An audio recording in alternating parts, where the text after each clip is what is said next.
By the third day at Viersen, German heavy artillery had found the Ghost Army's positions. Sergeant Harold Dahl pressed into the wet ground as shrapnel screamed overhead, watching a rubber Sherman 50 yards away collapse into canvas.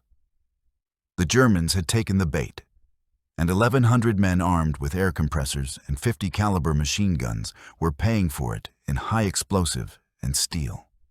When the barrage lifted, Dahl grabbed a repair kit and ran to the nearest deflated tank. His hands shook as he worked the patches over torn rubber. The next reconnaissance flight could come any minute. The illusion had to hold. This one gave me chills writing it, and I hope it does the same for you. Links down in the description. Get cozy, subscribe, and let's go. 6 days earlier, it had started with maps out in plaster dust. The Rhine lay gray and swollen beneath low March clouds, its western bank scattered with the wreckage of a continent at war. In a schoolhouse in Geleen, Holland, just 16 miles from that great river, men who had once painted gallery walls and designed Broadway sets now studied maps of German defensive positions with the same intensity they had once reserved for canvas and clay. Sergeant Harold Dahl traced a finger along the blue line, marking the river's course, then tapped a cluster of villages north of Cologne. The motion disturbed a flake of plaster that had fallen from the ceiling during the previous night's distant artillery exchange. It was the 18th of March, 1945, and the war that had consumed Europe for nearly 6 years was entering its final, desperate phase. Viersen, said Lieutenant George Daly, pronouncing the German town's name with deliberate care. He stood near the window, watching a real convoy of supply trucks lumber past on the muddy road outside. They want us to convince the Germans that 2 entire divisions are massing there. 40,000 men. Someone in the back of the room gave a low whistle. Dahl glanced over his shoulder at the assembled soldiers of the 603rd Camouflage Engineers. Artists, every one of them. Bill Blass sat on a wooden desk, his uniform somehow maintaining a trace of elegance despite the European mud. Ellsworth Kelly was sketching something in the margin of his field notebook. Art Kane stood near the door, arms crossed, his photographer's eye already composing scenes that would never be captured on film. They had been doing this for nearly a year now. The 23rd Headquarters Special Troops. The Ghost Army, as they had begun to call themselves in whispered conversations that never made it into official reports. 1,100 men trained in the art of deception, moving up and down the Western Front like a traveling theater company performing for an audience that wanted them dead.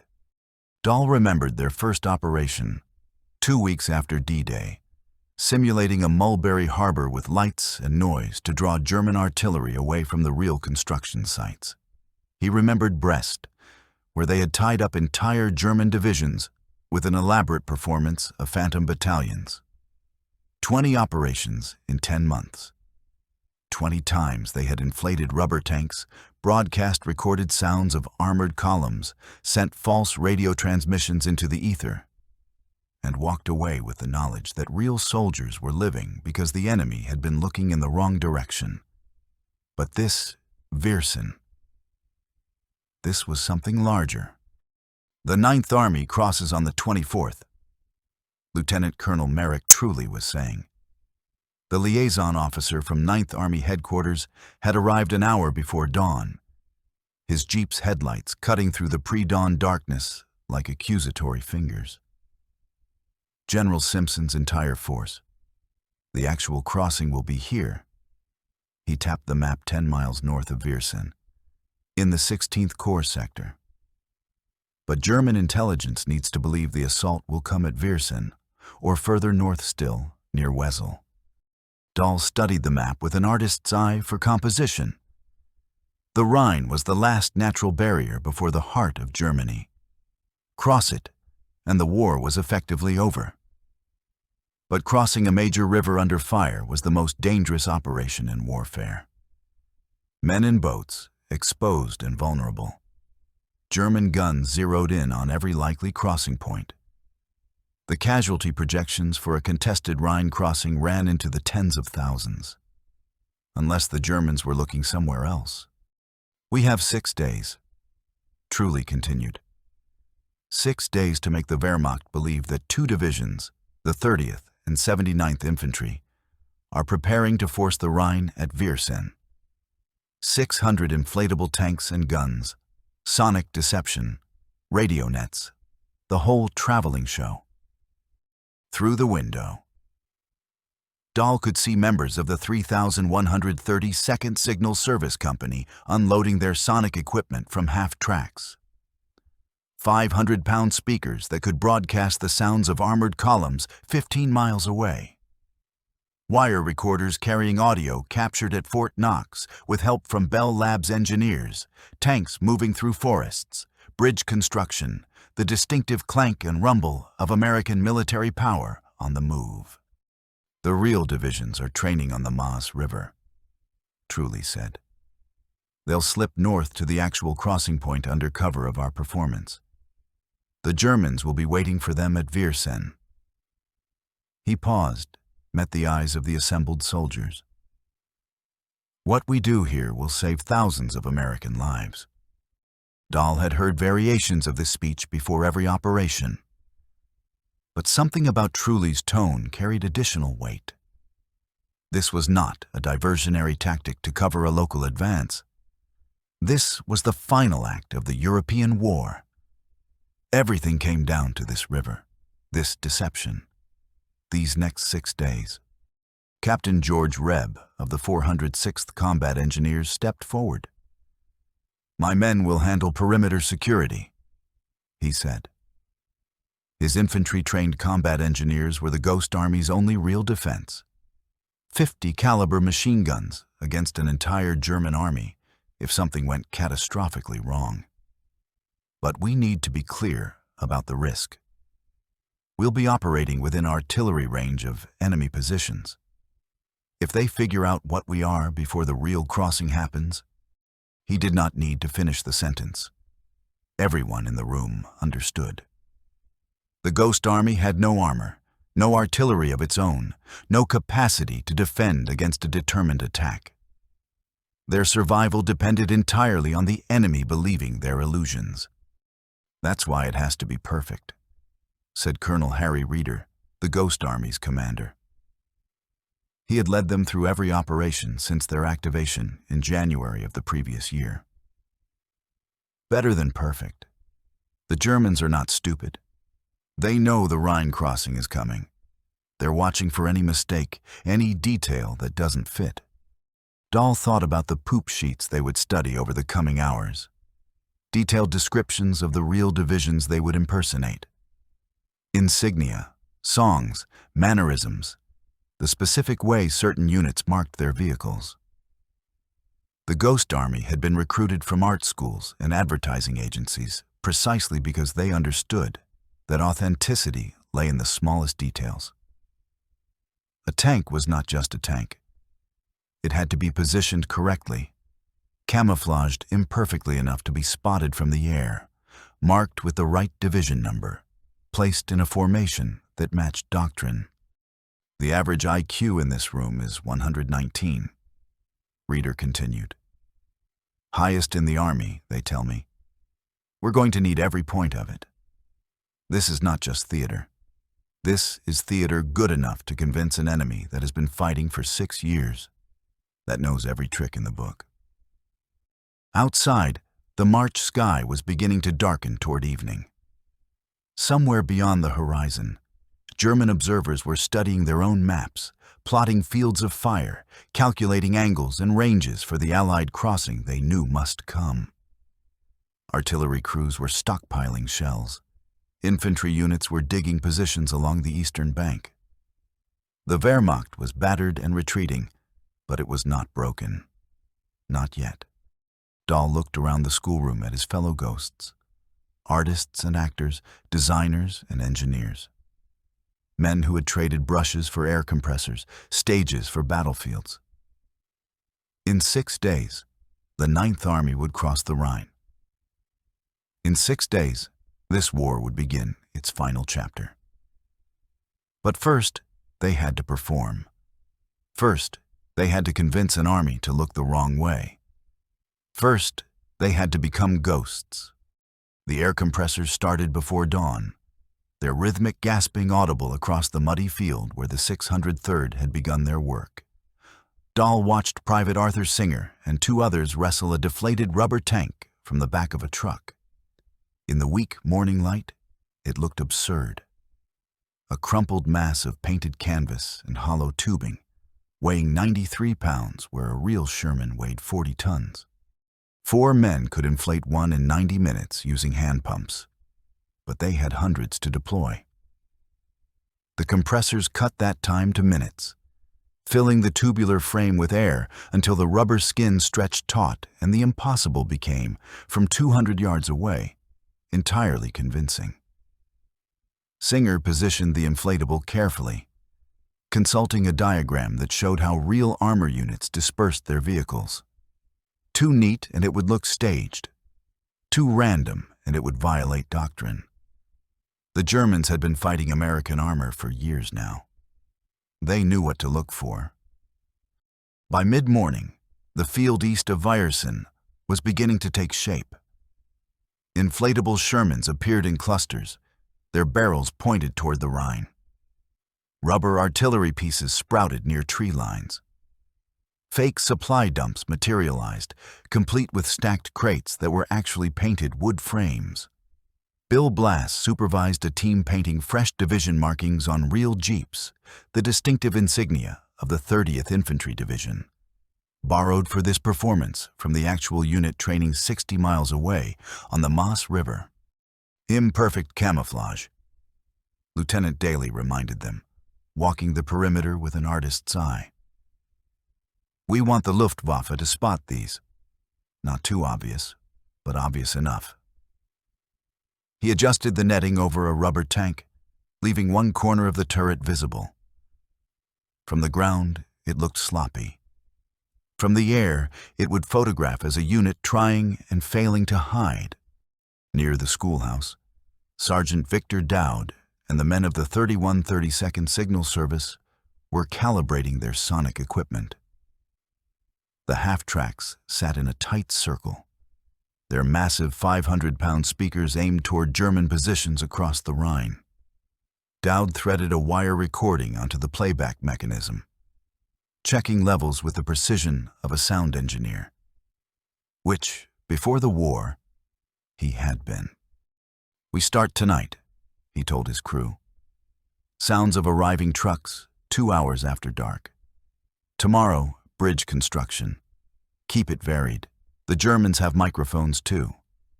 They'll be listening for patterns, repetition, anything mechanical. The recordings were masterpieces of military theater. Captured at Fort Knox with help from Bell Labs, they contained every sound of an armored division on the move. Tank treads on different surfaces, voices calling out orders, the particular clank and grind of American equipment. Each recording could be mixed like a radio program, adjusted for the tactical situation they wanted the enemy to believe. But sound traveled unpredictably. Wind direction mattered. Temperature mattered. Dowd had studied firing tables for artillery and adapted them for sonic deception, creating charts that calculated how far and how clearly their broadcast would carry under different atmospheric conditions. Tonight, the wind would blow east toward German lines. Perfect. In a corner of the schoolhouse, radio operators from the Signal Company Special were already transmitting. Their Morse keys tapped out false traffic for Phantom headquarters, artillery batteries, supply depots. Each operator had studied the distinctive style of the telegraphists from the real 30th and 79th Divisions. The rhythm of their transmission, their abbreviation patterns, even their typical mistakes. German radio intelligence would intercept these messages, decode them, plot the positions on their situation maps. Private George Dramis sat at one of the transmitters, copying a message about ammunition requisitions that would never be filled for units that did not exist. He had been with the Ghost Army since Camp Forest. had seen the operation evolve from uncertain experiment to refined craft. But Viersen felt different. The proximity to the enemy. The stakes. If they figure it out, he had told Dahl the night before, lying in his bedroll. If they push through and find us before the real divisions cross, we've got nothing to stop them. 50 caliber guns against tanks and artillery. Dahl had no answer to that. It was simply true.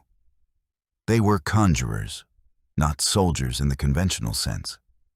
Their weapons were illusion and misdirection. If the trick failed, they had no fallback.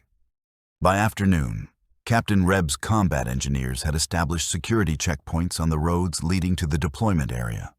Real military police from the 6th Armored Division, borrowed for verisimilitude, manned intersections, checking passes, and turning away vehicles without proper authorization. In a nearby village, Ghost Army soldiers in 30th Division patches drifted into cafes and taverns, talking just loudly enough about their unit, their training on the Maas, the upcoming river crossing. One team, audacious and slightly reckless, drove 3 jeeps marked with 6th Armored insignia directly past a tavern known to house a suspected Nazi collaborator. They stopped, went inside for exactly 15 minutes, then drove away. If the collaborator reported what he saw, and he almost certainly would, German intelligence would add another data point to their map. More American units, more preparation, all pointing to Viersen. Ellsworth Kelly spent the afternoon painting signs. Not unit markers, those were official and precise. These were the informal directional signs that accumulated around military installations. Demonstration area, password required. 30th Div HQ, 2 miles. Crude, hand-lettered, exactly the kind of thing soldiers made when they settled into a position.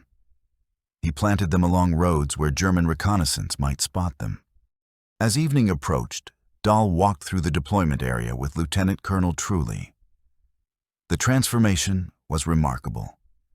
Where there had been empty fields that morning, there now stood what appeared to be a forward staging area for 2 divisions. Hundreds of vehicles, most inflatable, some real for authenticity. Command posts, artillery positions, engineer parks where actual bridge-building equipment sat alongside rubber decoys. The real units start moving north tomorrow, Truly said.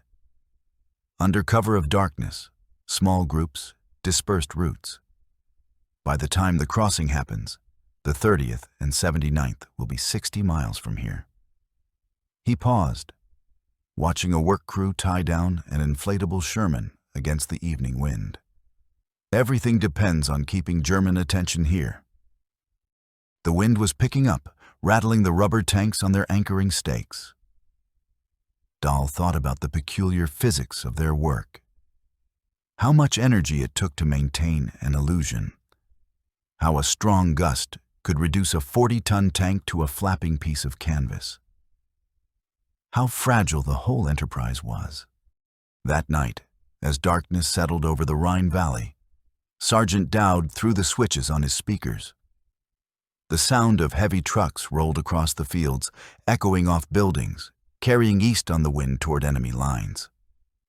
15 miles away, German observers would hear American armor arriving.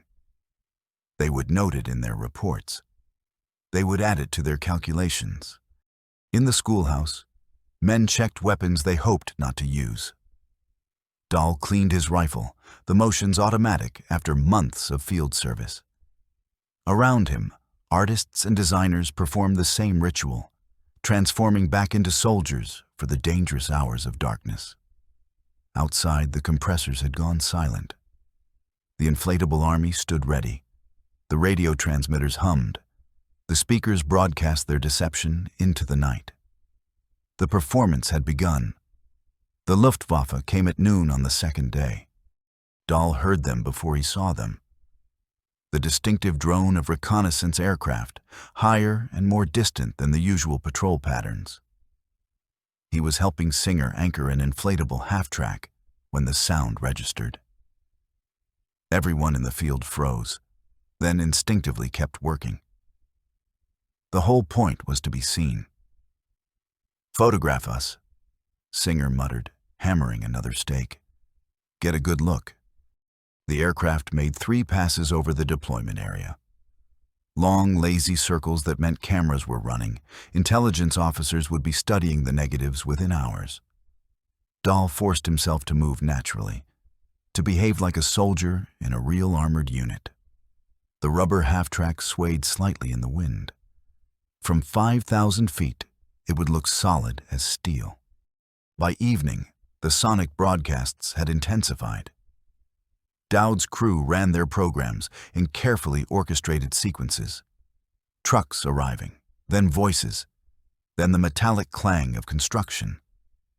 The sounds echoed across the valley, bouncing off buildings, carrying on the wind. Dahl stood near the speakers during one broadcast and felt the vibration in his chest, the deep rumble of phantom tanks moving through forests that held nothing but air and wire recordings. "Sounds like a whole damn division assembling," Private Dramas said, listening from the edge of the deployment area. The speakers roared with the voice of a sergeant, recorded months ago at Fort Knox, shouting, "Douse that cigarette immediately." The profanity was authentic, captured during actual training. It made Dahl smile despite the tension. The radio traffic increased. False reports of ammunition deliveries, weather observations from fictional forward posts, requests for bridge-building materials. Each transmission coded, but not encrypted, meant to be intercepted, decoded, believed. The German signals intelligence apparatus was sophisticated, experienced. Every message had to be perfect. On the 3rd day, the first shells arrived. Dahl was checking camouflage netting when he heard the whistle, that distinctive rising shriek that meant incoming artillery. He hit the ground reflexively, hands over his head, as the first round impacted 200 yards away. The explosion shook the earth. Dirt rained down. Then another whistle, closer, and another detonation. "They're ranging us," someone shouted. More shells. The Germans were firing from across the Rhine, heavy artillery seeking the American units their reconnaissance had spotted. Dahl pressed himself flat, smelling fresh-turned earth and cordite. A fragment of shrapnel whined overhead, invisible and lethal. This was the moment. The Germans believed the deception enough to waste shells on it. The barrage lasted 10 minutes. When it stopped, Dahl raised his head cautiously. Across the deployment area, soldiers were emerging from cover, checking for casualties. There were none, but 3 inflatable Shermans had been shredded by shrapnel, their rubber skins torn and deflating like punctured balloons. "Patch them," Lieutenant Daly was already moving. "Get them inflated again before the next reconnaissance pass." Dahl grabbed a repair kit and ran toward the nearest damaged tank. The rubber flapped in the wind, a gaping hole exposing the hollow interior.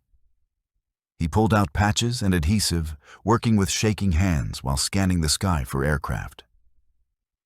If the Luftwaffe photographed this, if they saw deflated rubber instead of steel, the whole operation collapsed. Singer arrived with an air compressor.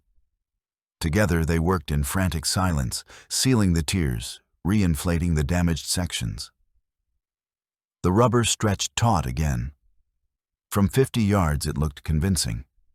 From the air, maybe. If they were lucky. The artillery came again that afternoon, and the next morning, and sporadically throughout each day that followed. The Germans were methodically shelling what they believed to be American assembly areas, trying to disrupt preparations for the crossing. Each barrage sent the Ghost Army diving for cover, then scrambling to repair the damage before observers could spot the deception. Dahl developed a routine. Listen for the whistle, count the seconds, estimate the impact point, drop flat, wait, then up and moving, checking for damage, repairing what could be fixed. His hands learned to work automatically, patch, seal, inflate. His ears became attuned to the different sounds. The heavy crump of 155mm shells, the sharper crack of 88s, the distinctive whine of Nebelwerfer rockets. At night, the sonic deception continued. Dowd speakers broadcast the sounds of bridge construction, hammering, welding, the clatter of heavy equipment. Real engineer units had assembled a few actual bridge sections for authenticity, and at irregular intervals they set off pyrotechnic canisters that flashed and smoked like artillery fire. From across the Rhine, it would sound and look like serious preparation. The radio operators worked around the clock in shifts.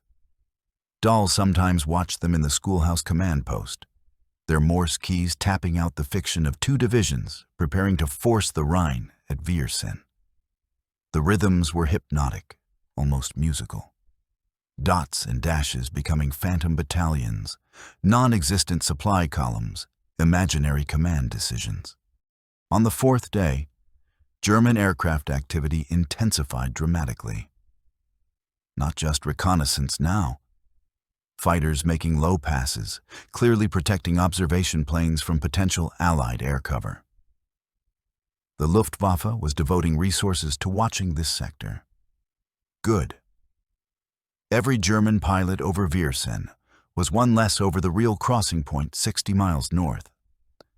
But it also meant more eyes, more cameras, more opportunities for the deception to fail. That afternoon, Dahl watched a drama unfold that encapsulated their entire operation. A Luftwaffe reconnaissance plane came in low, too low, probably damaged or taking risks for better photographs. It passed directly over the deployment area at perhaps 3,000 feet. Below it, 600 inflatable vehicles sat in careful dispersal patterns. 50 caliber guns tracked the aircraft, but held fire. Shooting would only confirm this was a valuable target. The plane banked, turned, made another pass. Dahl could see the camera pod under its fuselage.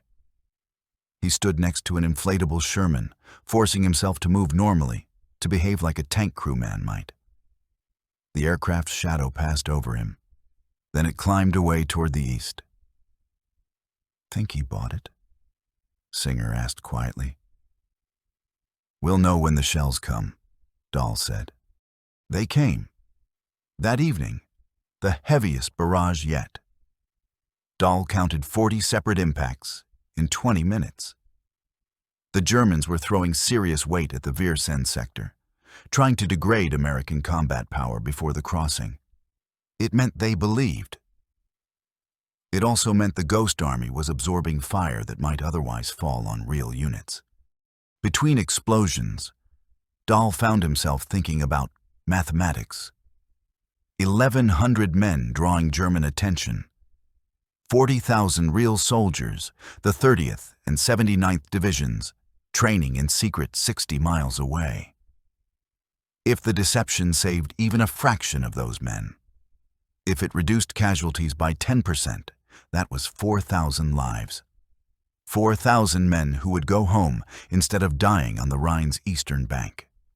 The thought steadied him as another shell impacted, close enough to spray him with dirt. That night, the Ghost Army executed perhaps its most audacious component of the operation. Small teams of soldiers, wearing 30th Division patches and carrying forged passes, went into nearby villages on what they called special effects missions. They sat in cafes and talked, carefully, not too obviously, about their unit, about the crossing, about how the Maas River training had gone well, but everyone was nervous. Dahl watched one team depart. 3 men in a jeep marked with 6th Armored insignia. They were heading to a tavern known to house a Nazi sympathizer. They would stop, go inside, be seen. If the sympathizer reported it, and he would, German intelligence would add another piece to their puzzle. More units. More concentration at Viersen. It was theater. All of it. But theater performed with artillery falling, with real stakes, with the knowledge that discovery meant death. On the fifth day, reconnaissance confirmed what they hoped. German units were repositioning, moving toward the Viersen sector, concentrating opposite the Phantom divisions. The deception was working at the strategic level. Enemy forces were being drawn to the wrong place. But it also meant increased danger. More Germans across the river meant more artillery, more observation, more pressure on the illusion. That evening, Dahl stood at the edge of the deployment area and watched the sun set over the Rhine. The river caught the light, turning gold and red. Somewhere on the far bank, German soldiers were preparing for an American crossing that would never come here. They were digging positions, ranging their guns, making ready to defend ground that wouldn't be attacked. Tomorrow was the 23rd, the day before the real crossing. The Ghost Army had one more night to hold the deception, to keep German attention locked on Viersen while 60 miles north. The 9th Army made final preparations for the actual assault. One more night of speakers and radio transmissions and inflatable tanks swaying in the wind. One more night of being ghosts. The wind changed during the night of the 22nd. Dahl woke to the sound of fabric tearing, not artillery, something worse. He pulled on his boots and stumbled outside the schoolhouse to find chaos in the pre-dawn darkness. The inflatable tanks were moving, not rolling, but sliding, dragging their anchor stakes across the muddy ground as the wind drove against them like invisible surf against ships. Several had already broken free, tumbling across the deployment area like enormous toys. "Get them down," Captain Reb was shouting. "Deflate the ones we can't secure." Men ran through the darkness, grabbing at rubber and canvas. Dahl caught an inflatable Sherman as it slid past, the wind strong enough that he had to brace himself against its mass, despite its 93 pounds.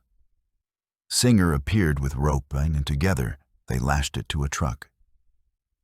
The fake tank shuddered and strained, its turret pivoting slightly in the gusts. "This whole thing's going to blow away," Singer said. Around them, the Ghost Army fought to preserve their creation. Air compressors roared as crews deflated the most vulnerable vehicles before they could escape entirely. Others hammered new stakes, reinforced tie-downs, improvised anchors from whatever they could find. An inflatable artillery piece broke its moorings and cartwheeled across a field, finally catching on a fence and hanging there like a massive flag. By dawn they had contained the damage, but the deployment area looked battered. Several inflatables showed visible wear, their camouflage paint scraped and peeling. Others sat slightly askew, their positioning no longer matching the careful dispersal patterns. Dahl walked the perimeter with Lieutenant Daly, both men assessing what German reconnaissance would see when the sun rose high enough for photography. "It looks..." Daly paused, searching for the word. "Lived in. Like a unit that's been here several days dealing with weather." "Or it looks wrong," Dahl said. "Depends what they're expecting to see." The Luftwaffe answered that question at 1000 hours. 2 reconnaissance aircraft, lower than usual, making repeated passes. Dahl watched them through field glasses, trying to read intent in their flight patterns. Were they documenting routine military activity? Or investigating something that had caught their attention? The artillery barrage that followed was the heaviest yet. It began with ranging shots, single shells walking across the deployment area, seeking the precise coordinates. Then the full battery opened up. Dahl counted at least 6 guns firing in coordinated salvos, dropping high explosive rounds in a methodical pattern that suggested German forward observers were calling corrections. He pressed himself into a drainage ditch as shells impacted in steady sequence. The ground shook with each detonation. Dirt and stones rained down. The distinctive smell of cordite mixed with fresh-turned earth. Between explosions, he could hear men shouting, the hiss of deflating rubber, the clang of shrapnel against real vehicles. This was different from previous barrages. This was sustained, precise, professional. The Germans were methodically working over what they believed to be a valuable target. An inflatable half-track took a direct hit 50 yards from Dahl's position. The shell detonated inside the hollow rubber frame, producing a strangely muffled explosion followed by a slow, sad deflation. Fragments of painted canvas drifted down like enormous confetti. The barrage lasted 40 minutes. When silence finally returned, it felt unnatural, suspect. Dahl climbed from the ditch cautiously, ears ringing, covered in mud. Across the deployment area, soldiers were emerging from cover, taking stock. The damage was extensive. 17 inflatable vehicles destroyed completely. Dozens more torn or punctured. The careful arrangement of phantom battalions now looked like a salvage yard. Repair crews scrambled to assess what could be fixed. But there wasn't enough time before the next probable reconnaissance flight. "Leave some of it," Lieutenant Colonel Truly ordered, arriving from the command post.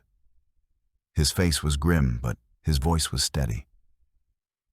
Real units would take casualties from a barrage like that. If we clean up too perfectly, too quickly, it'll look staged. So they left twisted rubber and shredded canvas scattered across the field. They patched what they could reach easily and abandoned the rest. The deployment area now showed visible damage, which, perversely, might make it more convincing. Real armor units absorbed fire. Real soldiers dealt with losses. But the psychological impact was harder to manage. Dahl saw it in faces around him, the calculation behind every man's eyes. They were absorbing German artillery fire with rubber and air. But artillery didn't always discriminate. Eventually, the shells would find flesh instead of canvas. The Ghost Army had been extraordinarily lucky so far. 3 men killed in 10 months of operations across France and Germany. About 30 wounded. But luck was a finite resource, and they had been spending it freely for 5 days. Private Dramis sat against the schoolhouse wall during a brief respite, cleaning mud from his rifle. "We're asking them to waste ammunition on us," he said quietly to Dahl. "And they're doing it. Which means we're doing our job." He paused. "Doesn't make it less terrifying." That afternoon, intelligence reports arrived from 9th Army headquarters. German radio intercepts indicated enemy units were indeed concentrating opposite Viersen. Forward observers reported movement: troops, artillery, possible armor. The deception was working at precisely the moment it needed to. But success brought its own danger. Every German soldier moved to Viersen was one more potential threat to the Ghost Army's 1,100 men. They had no heavy weapons, no real defensive capability. Captain Reb's combat engineers were trained and armed, but they couldn't hold against a determined assault. The 50 caliber machine guns scattered through the perimeter were psychological comfort, nothing more. Dahl thought about the mathematics again, but from a different angle.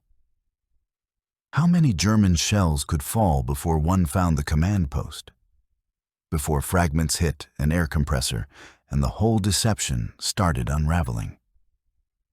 Before someone was killed and the operation had to decide whether saving lives was worth spending lives? The wind picked up again that evening, driving rain across the deployment area. The remaining inflatable vehicles shuddered and strained.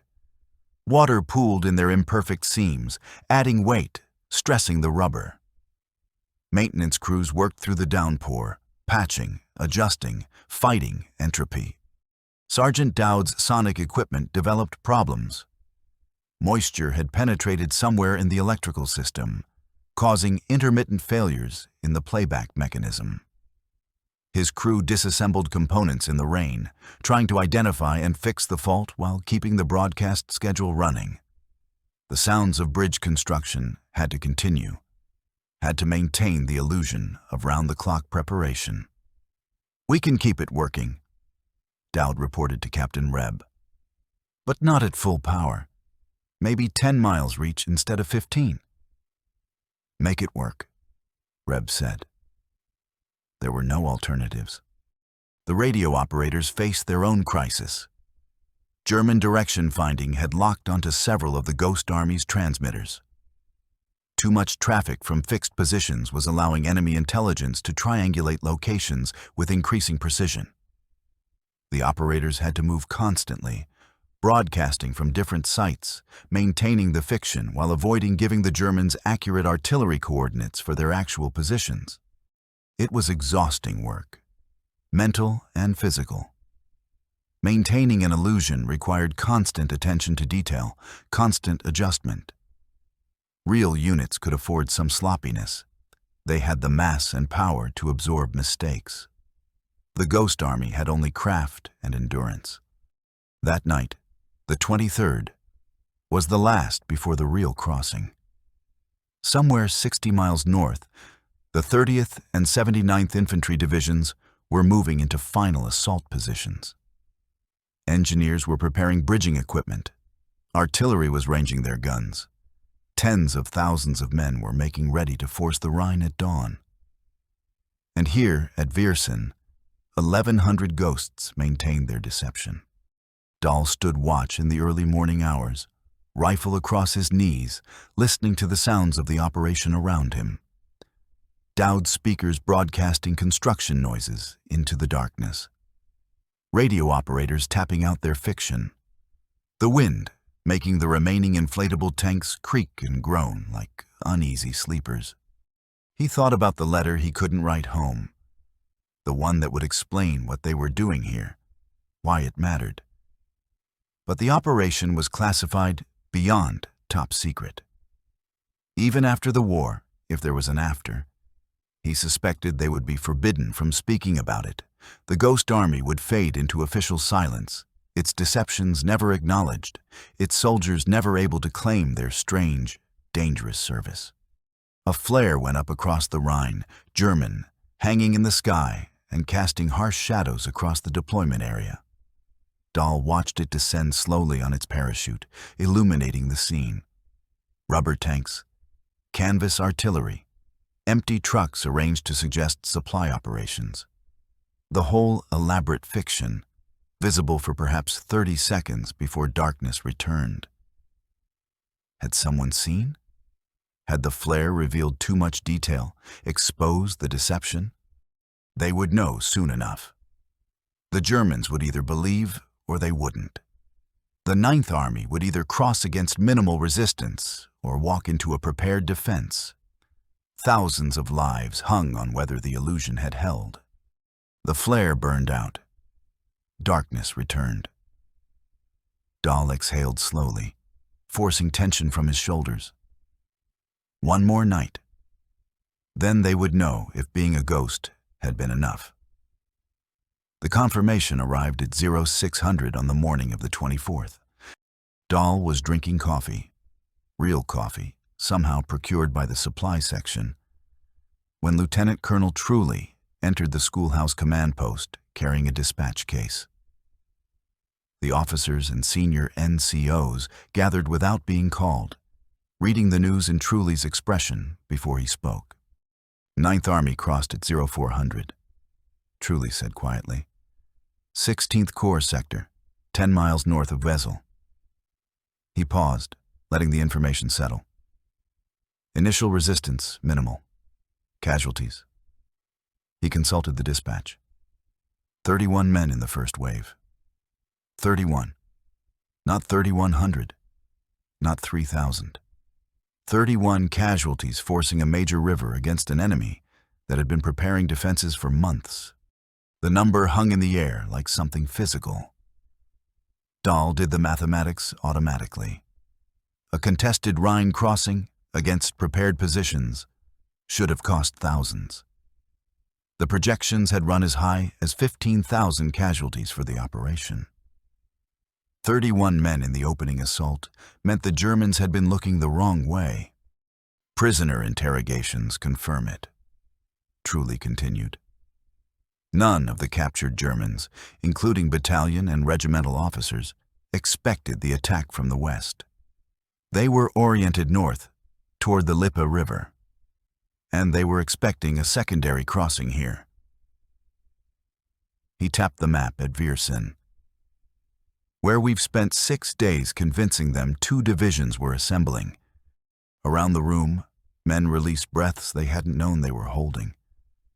Singer leaned back against the wall, eyes closed. Dramas set down his coffee cup with exaggerated care, as if sudden movement might break the spell. Bill Blass straightened his uniform jacket, an unconscious gesture that made Dahl smile despite the exhaustion. They had done it. The deception had worked. Outside, dawn was breaking over the Rhine Valley. The deployment area looked battered in the growing light, damaged inflatables, scattered equipment, mud everywhere from the rain and wind. But it didn't matter anymore. The real assault had happened elsewhere. The Germans had committed forces to defend against a crossing that would never come. Captain Reb arrived with additional intelligence. German situation maps captured by the 79th Division, he said, unfolding a document on the table. Shows their assessment of our positions as of yesterday. Dahl studied the German map with professional interest. It showed the 79th Infantry Division approximately where the Ghost Army had been simulating it. The markings indicated the Germans believed the division was preparing for an assault crossing exactly as intended. More remarkable was what the map didn't show. The 30th Division, which the Ghost Army had also been impersonating, was simply absent from German intelligence. The real 30th had been training on the Maas River 60 miles away, then had moved north in small, dispersed groups under cover of darkness. The Germans had lost track of an entire division. They were blind, Lieutenant Daly said, tracing the map with one finger. Looking at Viersen, looking north toward Wesel, but the actual crossing point. He shook his head. Complete surprise. The artillery barrage that had seemed so dangerous yesterday now revealed itself as confirmation of success. The Germans had been throwing shells at phantom divisions, wasting ammunition on rubber and canvas, while real American forces assembled elsewhere, unmolested. Throughout the morning, additional reports filtered in. The Ninth Army was establishing bridgeheads. Engineers were putting pontoon bridges across the Rhine. Follow-on units were moving up. The German defense, oriented toward the wrong sectors, was fragmenting under pressure it hadn't expected from directions it wasn't prepared to meet. By noon, forward elements of the Ninth Army were 3 miles into Germany. By evening, the bridgeheads were secure enough that supply convoys were crossing. The Rhine, the last natural barrier to Allied victory in Europe, had been forced with casualties so low that the operation would be studied for decades as a model of successful river assault, and the Ghost Army had made it possible. Sergeant Dowd began shutting down the sonic equipment in the early afternoon. The speakers went silent for the first time in 6 days. The sudden quiet felt unnatural. Dahl had grown accustomed to the constant background noise. Recorded tank engines, construction sounds, the phantom army that had existed only as vibrations in the air. The radio operators sent their final transmissions, maintaining the deception even as it became irrelevant. Let the Germans intercept messages from divisions that were actually 60 miles away. Crossing a river the intercepted traffic claimed they weren't ready to assault. The confusion would deepen, buying more time, saving more lives. Deflation crews began collapsing the remaining inflatable vehicles. It was strange to watch. Seeing the phantom army dissolve back into rubber and canvas, the illusion evaporating in reverse. A Sherman tank that had appeared so solid yesterday morning sagged, wrinkled, became obviously fake, as air hissed out through release valves. Within hours, the deployment area transformed from military installation to vacant field. The inflatables were packed into trucks. The real vehicles stripped of their false unit markings. The radio transmitters went silent. The carefully constructed deception simply ended. Dahl helped load deflated tanks into transport trucks, folding the rubber carefully, trying not to damage material that might be needed again. Though he suspected there wouldn't be another operation. The Rhine was the last great obstacle. Everything east of the river was German heartland, increasingly chaotic as their army disintegrated. The war had perhaps 6 weeks left, maybe less. That evening, official commendation arrived from 9th Army headquarters. Lieutenant Colonel Truly read it aloud to the assembled unit.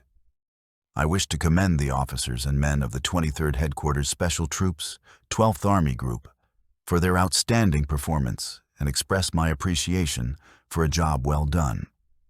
It was signed by Lieutenant General William Hood Simpson, Commanding General, 9th Army. Dahl listened to the formal language and thought about what it meant in practical terms. 4,000 lives, perhaps. Maybe more. Men who would board ships in a few months and sail home instead of dying on a German riverbank. Families that would remain whole. Children who would know their fathers. That was the real mathematics of the Ghost Army. Not the illusions they created, but the lives those illusions preserved. Later, sitting outside the schoolhouse, watching the last light fade from the sky, Dahl tried to process what they had accomplished. In 10 months of operations, the Ghost Army had conducted over 20 deceptions. They had tied down German forces at Brest. They had covered American movements across France. They had simulated units that didn't exist and hidden units that did. But Viersen was different. Viersen had been the culmination, the moment when everything they had learned, all the techniques they had refined, came together for the operation that mattered most. And it had worked. Singer sat down beside him, offering a cigarette. They smoked in comfortable silence, watching darkness settle over the Rhine Valley. Somewhere to the north, American forces were pushing deeper into Germany.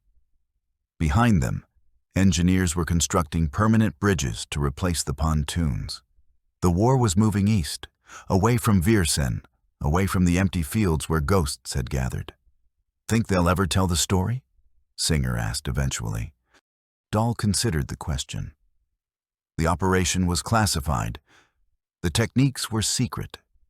The very existence of the Ghost Army was probably something the military would want to keep quiet.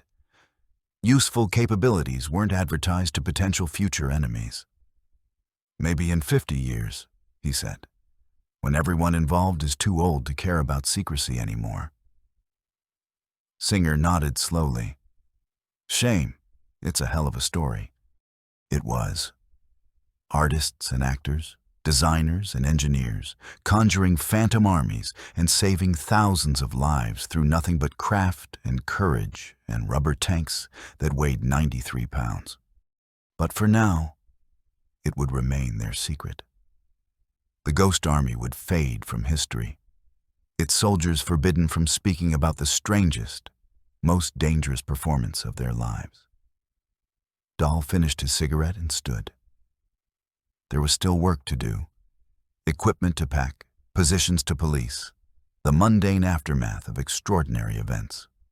Tomorrow they would move out, heading to their next assignment or perhaps back to base for deactivation. The war was ending. Soon they would all go home, carrying memories they couldn't share, stories they couldn't tell. But tonight, they could know what they had accomplished.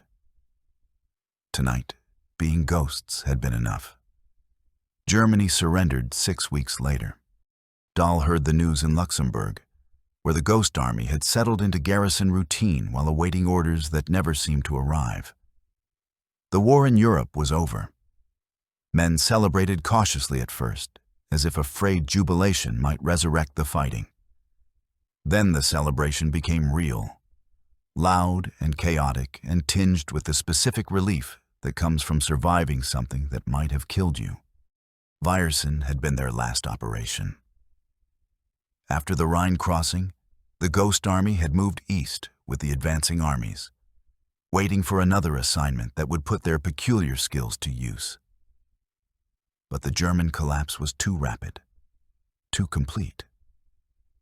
There was no front line stable enough to deceive, no coherent enemy to mislead.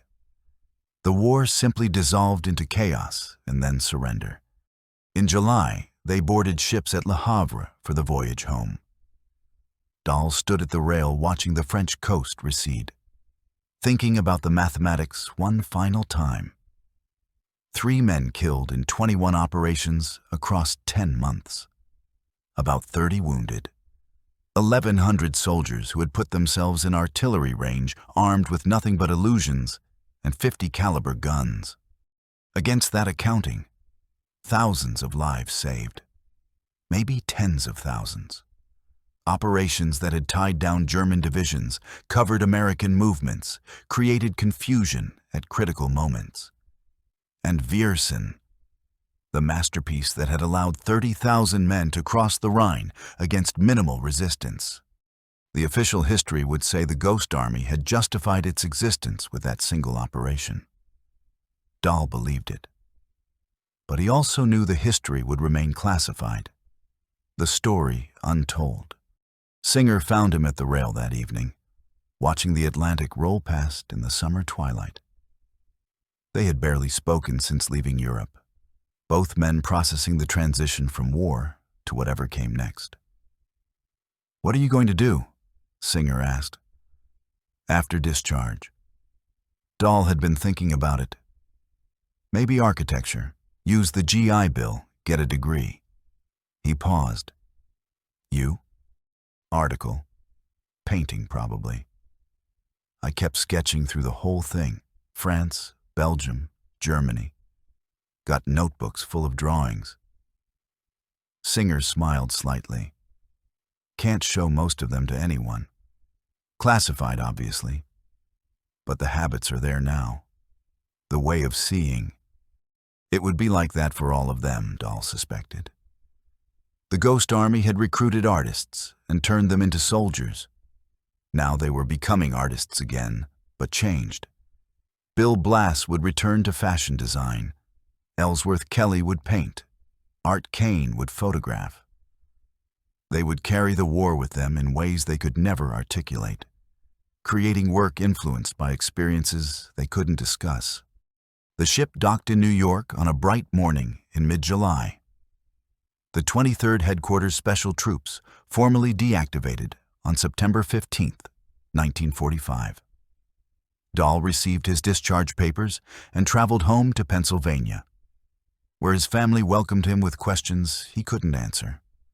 "What did you do in the war?" "Combat engineer support. Worked with various units. Nothing dramatic." The lie felt necessary. The truth was classified beyond top secret, and besides, who would believe it? We inflated rubber tanks and played recordings of armored columns and convinced the German army that phantom divisions were real. We saved thousands of lives by being very good at pretending. So he said nothing, and the silence became habit. Months became years. Dahl enrolled at Penn State, studied architecture, graduated, and found work with a firm in Philadelphia. He married, had children, built a life that had nothing to do with war or deception or the strange months when he had been a ghost. Sometimes he wondered about the others. Singer and Kelly and Blass and Kane and all the rest. Whether they carried the same silence, the same inability to share the most significant experience of their lives. Whether they looked at their civilian work, paintings and photographs and clothing designs, and thought about how those skills had once saved lives. The official history remained classified. Occasionally, Dahl saw references in military journals to tactical deception operations in Europe, but nothing specific. nothing that acknowledged the ghost army's existence. It was as if they had been actual ghosts, present but invisible, influential but unrecorded. In 1996, more than 50 years after Viersen, the records were finally declassified. Dahl was 73 years old, retired, living quietly in a house outside Philadelphia. He read the news in the morning paper, a small article about newly released World War II documents revealing the existence of a unit that had used inflatable tanks and sonic deception to mislead German forces. His wife found him at the kitchen table, reading the same paragraph over and over. "Are you all right?" she asked. "This," he said, pointing to the article. "This was me. This is what I did." And finally, after 52 years of silence, he could tell the story. The documentary came later. Interviews with surviving Ghost Army soldiers, now in their 80s and 90s, finally able to speak about their service. Dahl watched it in his living room and saw faces he remembered. Older now, weathered, but recognizable. They spoke about Viersen, about the inflatable tanks and the sonic broadcasts and the terror of absorbing artillery fire with no real defense. They spoke about the 31 casualties on the Rhine crossing, about the thousands of lives saved, about being artists who became soldiers, who became artists again, carrying secrets for half a century. In February of 2022, the Ghost Army was awarded the Congressional Gold Medal. Dahl was 99 years old, too frail to travel to Washington for the ceremony. But he watched it on television, saw the medal presented posthumously to soldiers who had died carrying their secrets, saw the handful of survivors, ancient now, in wheelchairs, wearing the same haunted pride he felt. "Was it worth it?" his grandson asked, watching the ceremony with him. "The silence, I mean. Not being able to tell anyone." Dahl considered the question. 52 years of silence against 6 days in March of 45. 1,100 men creating illusions that saved thousands of lives. Artists and actors defeating an army with nothing but craft and courage and rubber tanks that weighed 93 pounds. "Yes," he said finally. "It was worth it." He died 3 months later, at the age of 99. The obituary mentioned his service in World War II, his work as an architect, his family. At the end, a single line. He was a member of the 23rd Headquarters Special Troops, the Ghost Army, which was awarded the Congressional Gold Medal for its deception operations in Europe. 52 years of silence, compressed into one sentence. But the story was finally told. The ghosts had become real. And somewhere in the archives, in declassified reports and fading photographs, the record remained. Viersen, March 18th through 24th, 1945. 1,100 men creating the illusion of 40,000. A river crossed with minimal casualties. Thousands of lives saved through the greatest deception of the war. It had been worth it. Every moment of danger, every hour of silence, every year of carrying secrets that couldn't be shared. Being a ghost had been enough.